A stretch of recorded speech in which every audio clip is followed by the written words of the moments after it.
Hey, we want to welcome you to our podcast today, Rhema Seed TV. I'm your host, Don Boyer. And I'm Melinda Boyer. And we are so happy and glad that you joined us. Let me ask you a question. Have you ever been a place in your life where you just wanted to quit? Where you wanted to throw in the towel and give up? Well, I think we all have. That's the subject we're going to be talking about on this podcast. We'll be right back.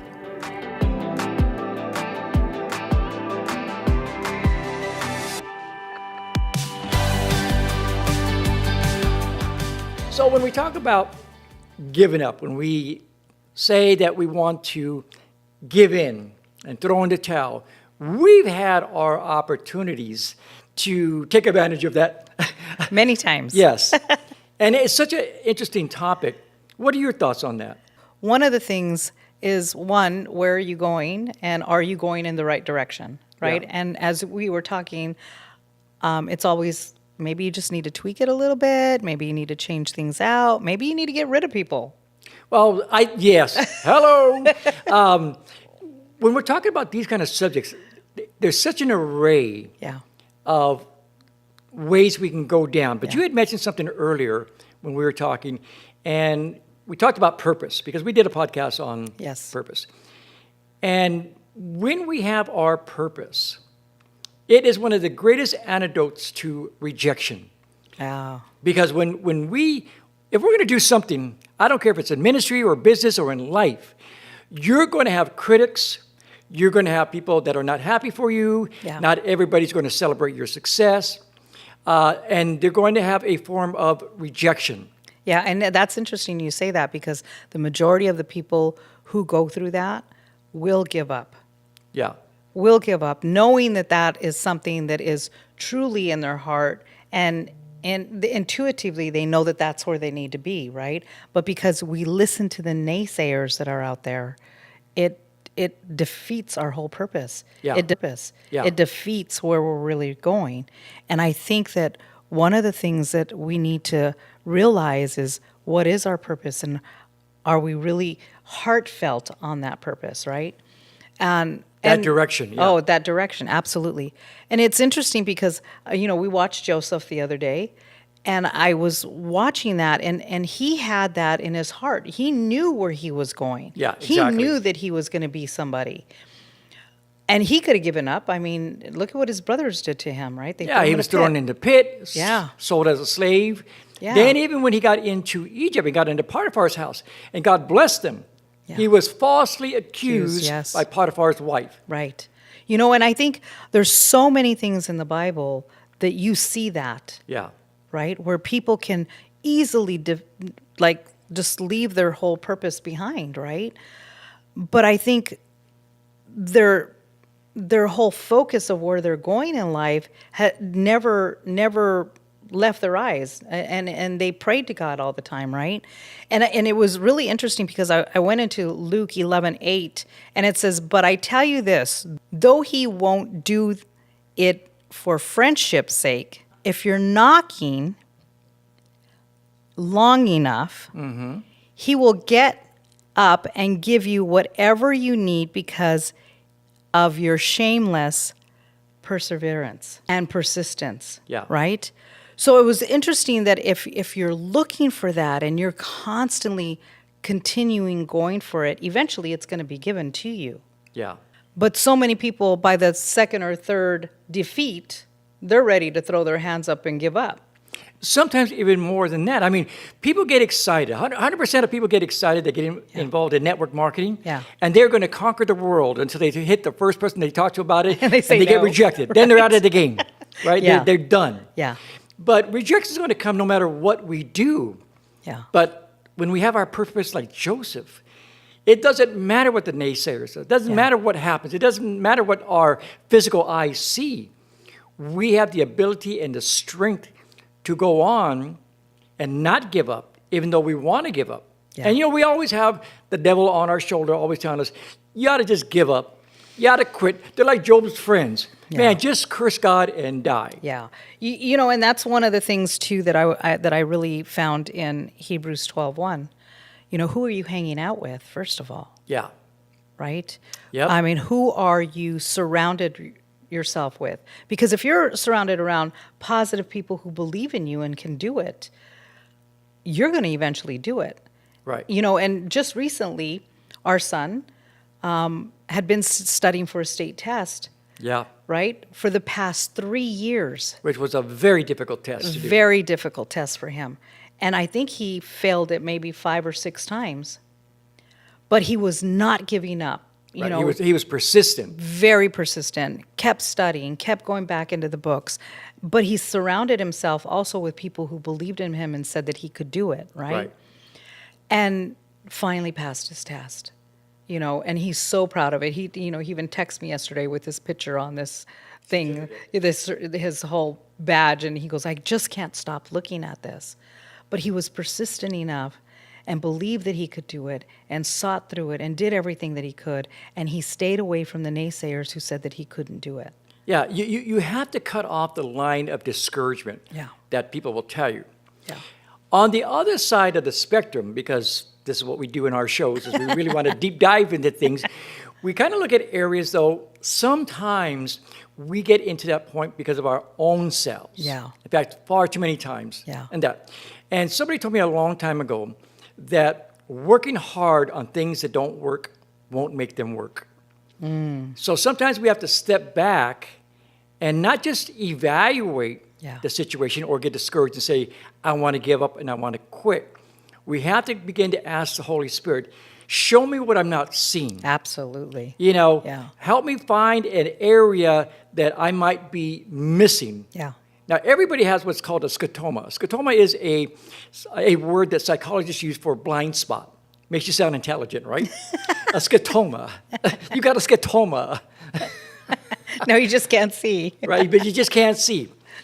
So when we look at these areas, the fact is that when people come and tell us that it can't be done, someone said one time, a long time ago, said that criticism is nothing more than the death gargle of an underachiever. Wow. When we were doing our first movie, Power Mentorship, and we spoke with Bob Proctor and Vic Johnson at their event, and we opened it up for questions after. Somebody said, one of the questions that came in was, how did you guys do a full-fledged movie from beginning to end with the red carpet at a major theater in 9 months? Yeah. And my response came without even thinking was, it never dawned on us that we couldn't do it. Yeah. So you can do what you can't do if you don't know you can't do it. Right. But when it comes down to wanting to give up, that's never the answer. Maybe we have to, like you said, get rid of some people, get rid of some things. We definitely have to get rid of some thinking, because if what we're doing is not working, Right. Right. we have to be honest with ourselves. And that's not easy. Yeah. You know, one of the areas that we have learned now, after 23 years, is that in our ministry, you know, I've watched, let me retract here. I've watched very successful ministers that were operating in their call, one of the fivefold ministries, apostle, prophet, evangelists, pastors, and teachers, fivefold ministry.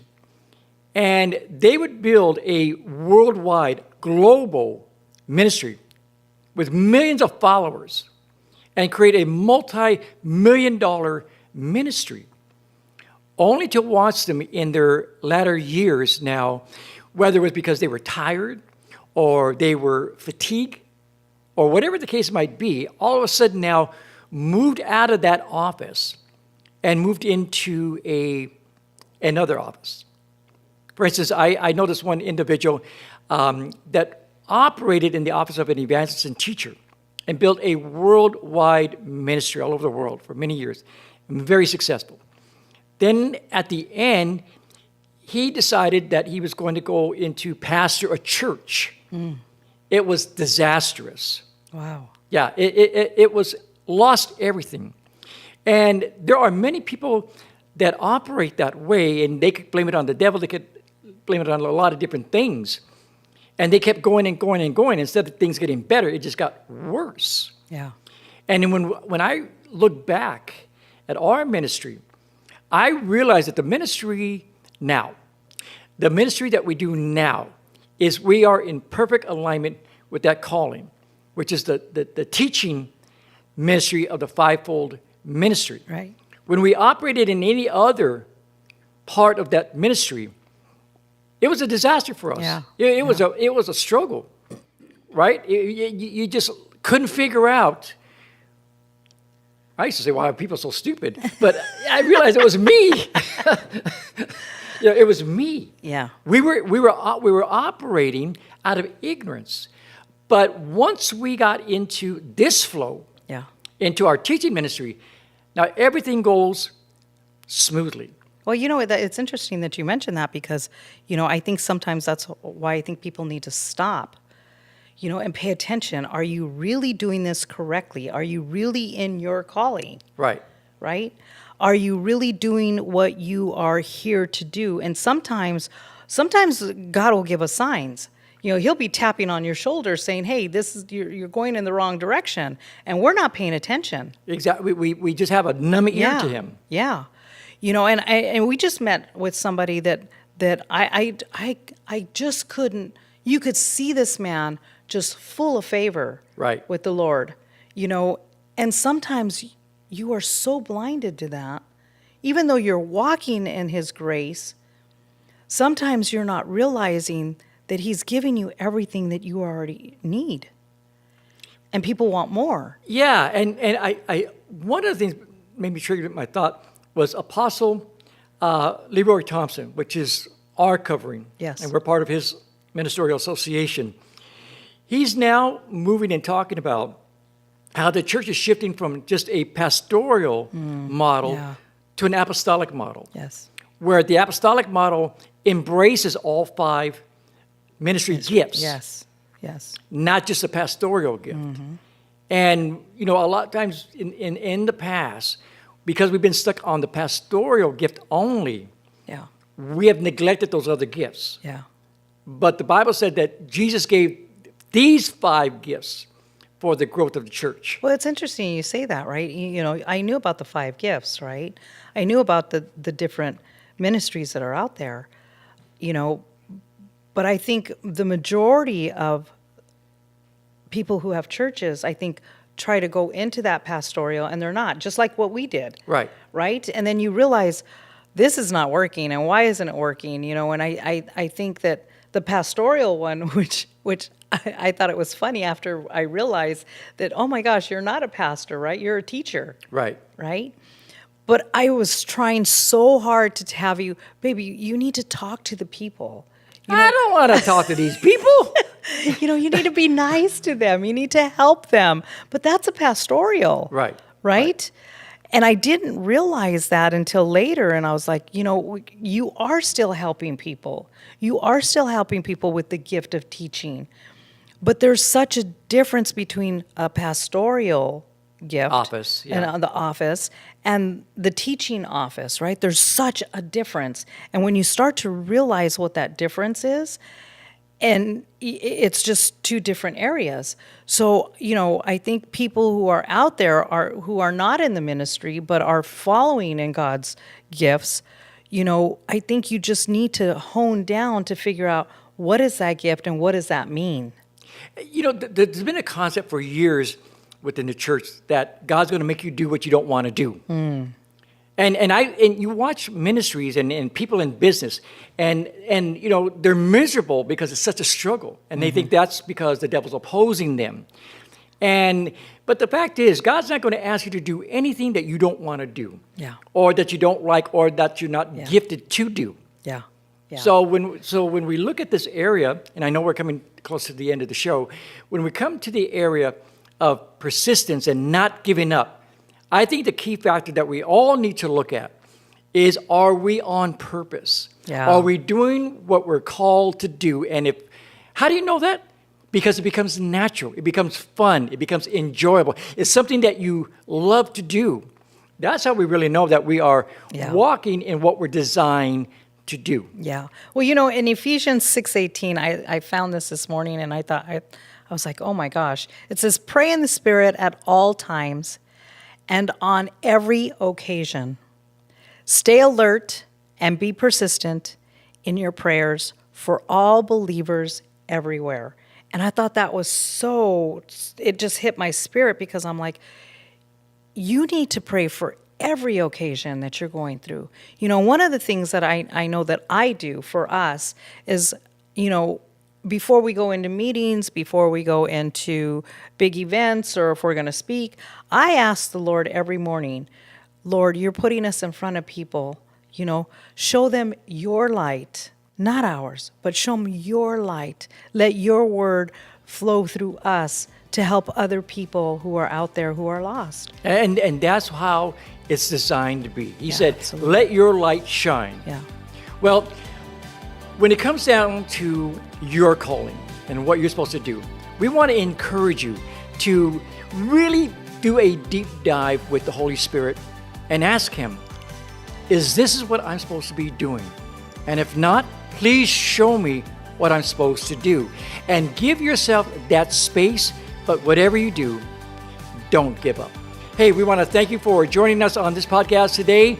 Again, I'm your host, Don Boyer. And I'm Melinda Boyer. And we'll see you next time.